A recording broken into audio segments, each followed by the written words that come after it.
ముందుగా సంక్షిప్త సమాచారం. తెలంగాణ ప్రభుత్వం ప్రతిష్టాత్మకంగా చేపట్టిన మిషన్ కాకతీయను శరవేగంగా చేపట్టేందుకు జిల్లా యంత్రాంగం, రైతులు సిద్ధంగా ఉన్నారు. తొలి విడతలో భాగంగా ఆదిలాబాద్ జిల్లాలో 400 చెరువులను గుర్తించినట్లు అధికారులు తెలిపారు. గ్రామస్తుల భాగస్వామ్యంతో చెరువుల పునరుద్ధరణకు ప్రణాళిక రూపొందించామని జిల్లా పాలనాధికారి డాక్టర్ ఎం జగన్మోహన్ వెల్లడించారు. ప్రభుత్వం నుంచి సమయ సారణి అందిన వెంటనే ఈ బృహత్తర కార్యక్రమాన్ని ప్రారంభిస్తామన్నారు.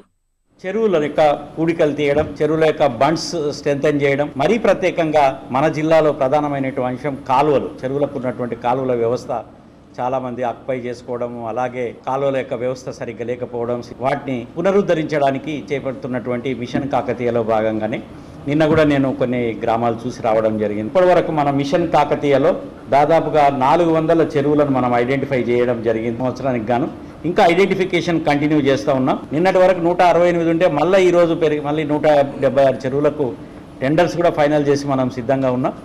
రాష్ట్ర ప్రభుత్వం నుంచి ఆదేశాలు వచ్చిన వెంబడే మనం ఈ కార్యక్రమాన్ని మీ అందరికీ ఇంతకుముందు తెలియజేసినట్టుగానే గ్రామ సభలు నిర్వహించి వారి యొక్క భాగస్వామ్యంతో వారిని కూడా ఒక రోజు ఆ యొక్క ప్రోగ్రాంలో పార్టిసిపేట్ చేసి శ్రమదానం చేయించి, అట్లాగే ఆ గ్రామంలో ఉండేటువంటి స్కూల్ చిల్డ్రన్ కూడా శ్రమదానం చేయించి కార్యోన్ముఖులనుగా వాళ్ళని మోటివేట్ చేయడానికి కూడా ప్రయత్నాలు చేస్తూ ఉన్నాం.